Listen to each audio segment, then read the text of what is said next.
Hey there, Heather, ho there, Chef Cutter Diamond. Welcome you to yet another Cutter Top 10 video. And today we're going to be looking at the top 10 MLB pitchers of all time. These guys are legendary with the arms and all that. Of course, excuse my low-tone voice. It's not a new voice. It's not nothing. It's that when I'm recording this, I've gotten myself into a bad thing with my voice and all that. I can't really swallow. Coughing a bit, yeah. It's like a massive cough. But I should be better soon. I just told myself I gotta cut down on my stuff when I record. I'm recording this June 6th. I know this won't come out for another week.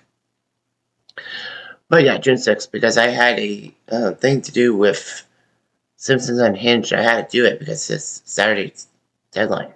Anyway, let's go over the top 10 pitchers in MLB history. Number 10 is Bob Gibson. Bob Gibson was a very good flamethrower for the St. Louis Cardinals, and he stayed with the St. Louis Cardinals throughout his career. He was the main pitcher of the 1960s. When you think 1960s pitching, he's number one. Strikeout performances of landing in the 64, 67, and 68 World Series. He even hit a home run, I think, in 1967 at the World Series. But yeah, Bob Gibson was dominating. He had that 17 strikeout performance in Game 1 of the World Series, which is still a record to this day. Even though Gibson lost Game 7 in 1968, it was like shocking, but he did it. Number 9 is an old-timer, Lefty Grove. Lefty Grove, great pitcher in the 30s and 40s for both the Philly A's and the Boston Red Sox. He was pretty strong, and he's a pretty good pitcher in OOTP as well. But yeah, Lefty Grove was pretty much impressive and all that. Also, when you think about the Philadelphia A's, you got to think about Rube Waddell being a legendary pitcher. He was a great lefty. He could strike out people. The only problem is Rube's mental state. A lot of people called him autistic or mentally R-word, or you get the picture.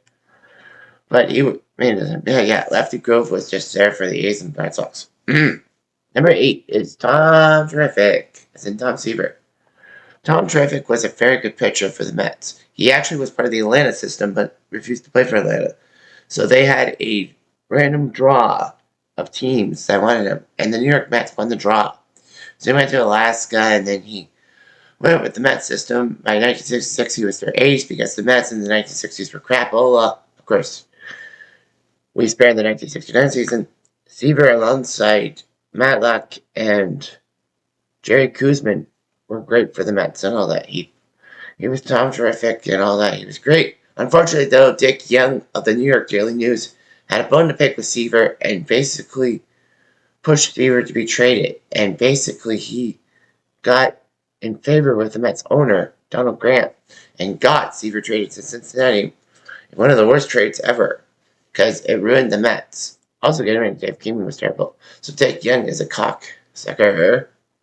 Anyway, Tom Seaver would pitch well for the Reds. 1978, he threw a no-hitter. 1981, he was 14-2. Unfortunately, though, the strike ruined him, and the Reds didn't make the playoffs. He did well. He went back to the Mets for a few years, and then he went to the White Sox and the Red Sox. He would have been part of the Red Sox 1986 World Series roster, but he was hurt. That would have been ironic. Number 7 is Pedro Martinez. Pedro Martinez started out life as an LA Dodgers reliever / spot starter. Tommy Lasorda didn't like it because Pedro was this massive beanpole, so he decided to get rid of Pedro as fast as possible. So he found a training partner in Montreal. LA needed a second baseman because Jordy Reed was leaving town, so they picked up the line of the Shields. Montreal fans were pissed that they got rid of the Shields for this beanpole. However, by the first month of the 94 season, Expos fans were being a massive crow. Pedro almost had a no-hitter against the Reds at the start of the peak, but he couldn't help but plunk Reggie Sanders. Pedro even had a perfect game in 1995 through 9 innings against the Padres, but he didn't win because the Expos couldn't score for shit. Expos did score to make it 1-0, and Pedro gave up a leadoff single to Bip Roberts. Rojas came in for the save, and the Expos gagne. Pedro was great, 97 nails, over 3 cuts. The Expos, unfortunately, money Doesn't happiness, and he was traded to Boston for Carl Pafano and Tony Armas, who were decent. Armas was okay. Pafano was better with the Marlins. By Pedro Martinez. He went on to help Boston win the 2004 World Series, and he even said he dedicated to the city of Montreal, which is great. Driving with the Yankees, of course, he became a Met and a Red. I don't remember. Doesn't matter, does it? Number 6 is the Big Hurt, the Big Union. Randy Johnson. Randy Johnson started out life as a terrible pitcher.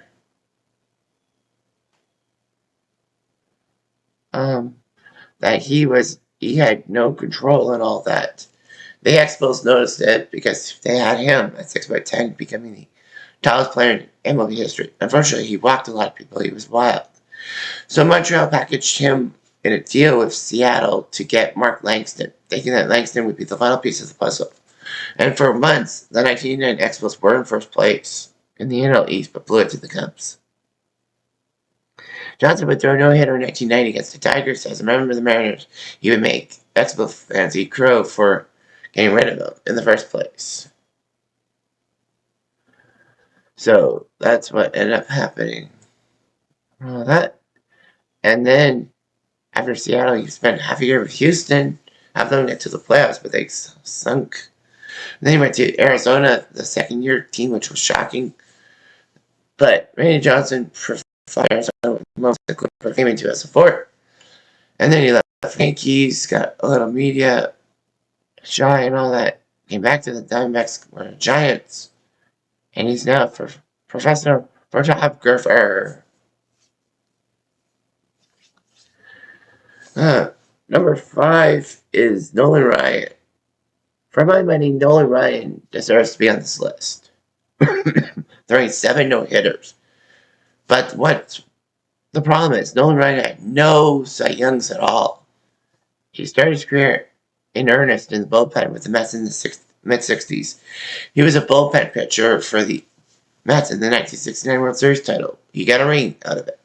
1971, the Mets needed a third baseman, so they traded Nolan to the Angels for Jim Fregosi. Fregosi only lasted 150-plus games, and the Mets didn't really have a good third baseman until Hojo came born in the 80s. Yeah, Nolan Ryan, no Cy Youngs, which sucked. He had 7 no-hitters. He had 2 in one season, 1973, which was shocking. He even made Norm Cash try to break up a no-hitter with a piano leg. But that didn't work. He had a lot of good things going for him with the Angels. He was basically the Angels because their offense just couldn't do anything. He did get to the 1979 ALCS, but then he left for Texas, his home state, which was Houston. Helped them come so close to the 1980 NLCS title. And then in 1981, the Astros choked that 2-0 series lead to the Dodgers. Nolan would complete his 7th no-hitter in 1981, which was on NBC, which was special. Joe Garagiola called it. And then in 1986, he helped Houston get to the NLCS, but they lost to the Mets. He went to the Texas Rangers, threw his 7th no-hitter as a member of the Rangers, taking care of the Blue Jays on CTV. Number 4 is Roger Clemens. To me, Roger Clemens is a pretty good pitcher, but his scowls and his personality just scare me off. Roger was picked up from the University of Texas by Boston, and then the Red Sox nurtured him. He put up a 20 strikeout performance in 1986 against the Mariners on home turf. He was good. He went 24-4, becoming the Cy Young winner for Pitcher of the Year and MVP in the American League for, MVP. Roger helped Boston get to the World Series. Unfortunately, he had a famous splinter in Game 6. Blister, And it actually only ruined his off-speed fastball, but John McEnroe decided to yank him anyway. What might have been if Clemens had stayed in the game? Clemens had problems with the front office with Duquette. After tying Cy Young for the most wins in team history with 192, he left. The Blue Jays gave him a decent contract. He headed up north, winning back-to-back AL Cy Youngs, and it was like, man, fantastic. Then he got traded to the hateful Yankees for David Wells. Roger would do well in Yankee land, get his 300 strikeout and 3,000 strikeout as a member of the Yankees. And then, he was a power pitcher. for Houston, and then went back to the Yankees. It seemed like he never wanted to retire. Never. Number 3 is Cy Young. The legend is now Cy Young. He pitched from 1891 to 1911, 500 plus wins. Great Boston icon. You know, he knew what to do. He had great stuff and all that. That's why they called the pitcher of the year the Cy Young. He had a perfect on 1904. And then, you know, he was pretty good. Really. Number 2 is Sandy Koufax. For my money, Sandy Koufax is the best National League pitcher of all time. Koufax actually was a high strikeout, high walk guy with the Brooklyn Dodgers and LA. And then Norm Sherry in 1960 showed him a different technique, and he used that technique and got the Dodgers title wins. Not just pennants, but title wins. His stuff from the Legends is 4 no-hitters, massive. 62, 63, 64, and 65. One of them perfect against the Cubs. Koufax, unfortunately, would have to leave the game because of a arthritic elbow, and a lot of people thought Koufax and Drysdale were going to give LA a few more titles. I would have agreed with them. And number 1 is Walter Johnson. The top American pitcher of all time has to be the big train. Walter Johnson spent all his career from 1907 to 1927 as a Washington National. Or center, I mean. For him, this was one of the most massive things to do. Walter Johnson had plenty of one-hitters. I don't think he threw a no-hitter. But the problem with Walter Johnson is, despite all the wins, he got over 400 of them. He got a lot of losses, too. Main reason, Washington's run support. The Senators' run support had him in trouble. He would throw a lot of complete games and a lot of great outings, but his team couldn't score with him. He was one of the most bad luck pitchers of all time. He was a strikeout artist, to be sure, but, I mean, it felt like Washington would never pay off his loyalty. In 1924,